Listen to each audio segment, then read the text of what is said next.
Hi guys, Korean movie recapped here. Before we start, warning. Spoilers ahead. Today, I'm going to recap a 2013 Korean crime thriller movie called New World. An undercover police officer goes deep inside the heart of a Korean crime syndicate. When the head of the organization is killed in a mysterious accident, he is trapped in the succession war. Will he be able to take them down? Goldmoon is the biggest crime syndicate in Korea that operates under the face of a legitimate corporate enterprise. It runs under the leadership of Chairman Sok, the man who managed to unite various crime clans under Goldmoon. He was recently able to escape prosecution on several charges. In the process, he realizes that the police might have a spy inside his organization. Ja-sung, a high-ranking player in the organization, and his men are doing a witch hunt to find the mole. They capture a suspected member and torture him to get a confession. They aren't able to get a confession, so they kill him and ditch his body into the ocean inside a barrel. Meanwhile, Chairman Sok is on the way back from his mistress' house. A truck suddenly appears at an intersection and rams the car. The emergency unit manages to arrive on time and brings Chairman Sok to the hospital. The news about it quickly spread and the whole organization gathered at the hospital. Ja-sung meets with Jong-gu there, one of the 3 top leaders under Chairman Sok. He then goes to the airport to greet the other leader, Chung, who just came back from Shanghai. Chung is a rather eccentric man, but he considers Ja-sung as his close friend as they have known each other for a long time. On the way to the hospital, Chung gives Ja-sung a watch as a gift to celebrate his wife's pregnancy. But Ja-sung declines the gift because it's a knockoff brand and mocks him for buying it. Being an eccentric person, he lashes his frustration at his subordinate for telling him that it looks real. All of the organization leaders have gathered at the hospital to wait for the operation result. The doctors come out from the operation room and announce that Chairman Sok has passed away. The news makes Jong-gu angry with the doctor and leaves the others confused as the organization's future becomes uncertain. On the next day, they held a grand funeral ceremony to give their last respect to Chairman Sok. The police also show up to do surveillance, which angers Jong-gu. He confronts them and smashes their camera. Chief Kang, a police chief leading the investigation against Goldmoon, comes to help his subordinate. Jong-gu backs out and pays them for the broken camera. Back at the police headquarters, the higher-ups are discussing the contentious factions vie for succession after the death of Chairman Sok. Goldmoon is an amalgamation of the Yebum clan, Jel clan, and Nuthmoon clan. 3 candidates will likely fill the open seat of Goldmoon's new chairman. The first candidate is Chung, supported by the Northmoon clan, and has close ties with the Triads and often manages businesses outside Korea. The second candidate is Jong-gu, supported by the most prominent Yebum clan, and was close to Chairman Sok. These 2 candidates are the most likely to fill the vacant seat as they are the most influential leaders at the organization. The last candidate is Suki, backed by the Jel clan. But Suki is old, and his power is unlikely to match the other 2 candidates.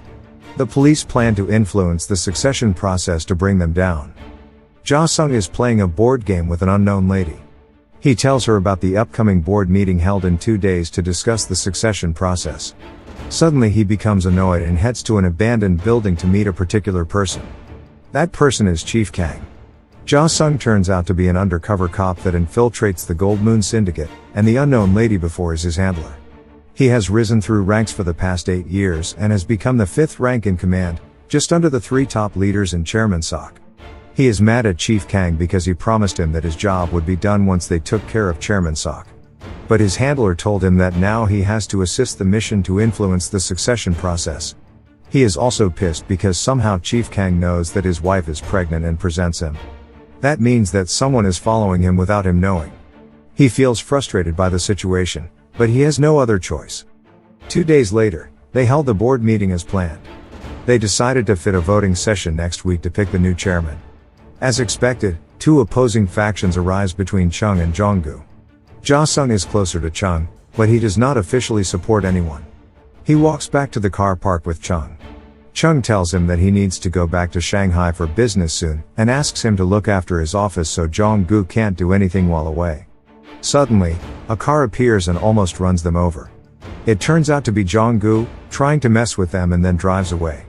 Chung then invites Ja-sung to have a little feast to celebrate his wife's pregnancy. Ja-sung then goes to his handler to relay more intel. He asks her about the details of the mission as his life is in the line, but the handler can't share the information with him as the protocol says. Ja Sung only needs to do as he is told, which makes him angry. Even his comrades in the syndicates trust him more than the fellow police do. Just before he leaves, he tells her that Chung will leave the country tomorrow afternoon.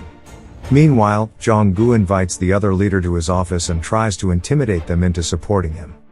On the next day, Ja Sung accompanies Chung to the airport. He realizes that many undercover cops are monitoring them there. He doesn't know what is going to happen, which makes him nervous. Just after Chung passes the security gate, some police officer comes to him and takes him away. He meets with Chief Kang in an interrogation room nearby. Chief Kang shows him a file about the Gold Moon investigation report. Chang realized that the file includes some internal data that only can be obtained if the police still have some spy inside the organization. But to his surprise, Chief Kang proposes a plan to take down Jong-gu together so Chung can easily take the vacant chairman role. Chief Kang tells him to think about it over his flight. Just before Chung leaves, he wonders how the police know that he will fly to Shanghai today. On the plane, he tells his lawyer to do a background check on Chief Kang and hire a hitman group to clean the moles inside the organization. After that, Chief Kang takes his men to make a move. Jong-gu and his crew are in the middle of breakfast when suddenly the police barge into the restaurant. Chief Kang shows him the court-certified warrant and takes him away. Just before they leave, Jong-gu wonders if Chung has sold him out, which Chief Kang answers vaguely. Chung receives the news about the arrest and immediately plans a meeting with Jong-gu and flies back to Korea.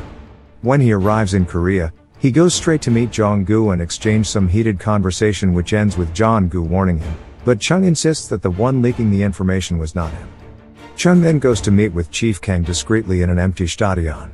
He gives him a box full of mooncakes as a token of appreciation. Chief Kang checks the gift and finds bundles of money inside the mooncake. Chung hopes that it can smoothen things up for his future business with his help. He declines it and throws them on the floor. Ja Sung brings his wife to an obstetrician to monitor her pregnancy. On the way back, his wife gets a call and receives it in private. It turns out that it's from Chief Kang, asking her about Ja Sung. She spies on his husband behind him for Chief Kang. Like her husband, she feels that this espionage mission has put a lot of stress, so she wants to quit. She also feels more loyal to her husband now since he is the one who helped her out of his miserable old life. The background check result on Chief Kang has finally arrived. Not only information about Chief Kang, the Chinese hacker Chung hired manages to get classified information about the whole espionage mission. The file he reads shocks Chung. Meanwhile, the hitman group that Chung employs has arrived in Korea. They are a famous Chinese hitman group called the Lv1 Hobos. Ja Sung suddenly calls Chung, asking about his sudden arrival in Korea. Chung acts friendly as usual, then tells him to meet him in a warehouse because he has a special surprise. Ja Sung has a bad feeling, but he can't decline it. The Lv1 Hobos make their first move. From the hacked file, they know the identity of Ja Sung's handler and visit her.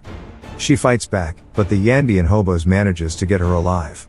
Ja Sung arrives at the warehouse and comes inside with his trusted subordinate, Suk-mu.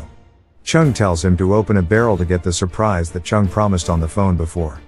Ja Sung cautiously approaches the barrel and opens it. To his surprise, he finds his handler inside, stripped to her underwear and all bloody. Chung explains that the lady inside the barrel, who Ja Sung routinely meets to play chess and relay intel, is a spy. Ja Sung sweats heavily as Chung hands him the mission file with detailed information of the involved personnel. It was at this moment that he knew. He fucked up. Chung has one final surprise for him and tells him to flip the file to the last page. Just before he manages to read the final page, Chung grabs a spade and viciously hits Suk-mu. Unknown to Ja Sung, his most trusted subordinate in the organization is also an undercover cop. Chung manages to find all the spies around Ja Sung and eliminates them as a gift for him. This confuses Ja Sung because although Chung has the mission file, somehow he doesn't know his real identity. Chung tells the Lv1 Hobos to have some fun with the handler's body, making Ja Sung grab a gun and shoot her to save her from what the Lv1 Hobos will do to her. Meanwhile, Chief Kang goes to the prison to meet Jong-gu. He gives Jong-gu photos of Chung and him, making Jong-gu think that Chung is the one who sold him. Jong-gu then tells his men to do a little retaliation to Chung. On the next day, Ja Sung goes to Chief Kang to discuss the situation. Chief Kang tells him that their system is hacked, and all of the classified information has been leaked.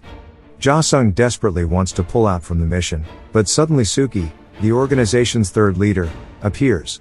Chief Kang has agreed to help him get the chairman's seat so the police can control the organization from within. Chief Kang threatens to spread Ja Sung's identity, making him not have other choices besides continuing the plan, although Chief Kang has promised to pull him out. Jong-goo's men make their move and organize an attack on Chung. Despite being outnumbered, he manages to give the attacker a hard time. He is trapped inside an elevator full of Jong-goo's men. He takes them down, but it leaves him heavily injured.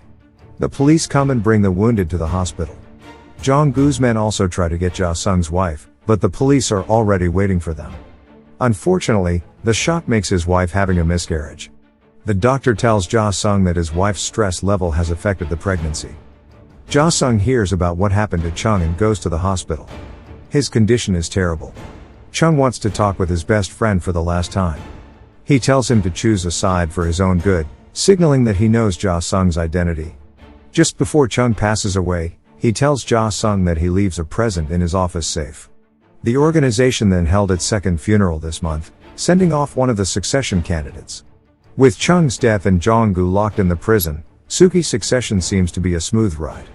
Ja Sung goes to Chung's office and finds his file inside the safe.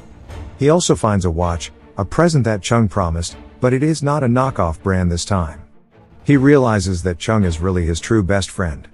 But he realizes it too late.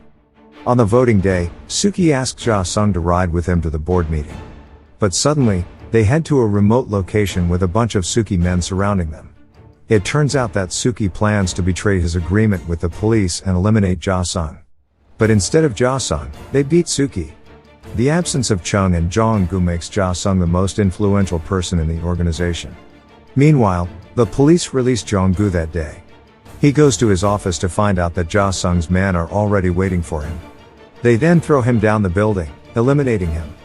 Ja Sung also sends the Yanbian hobo to eradicate the other leaders supporting Suki, and Chief Kang, who has repeatedly betrayed his promises. He is done playing spy for the police, sacrificing so many things. He decides to take his new role as the chairman of the Gold Moon Crime Syndicate, living his life as a free man under his own will.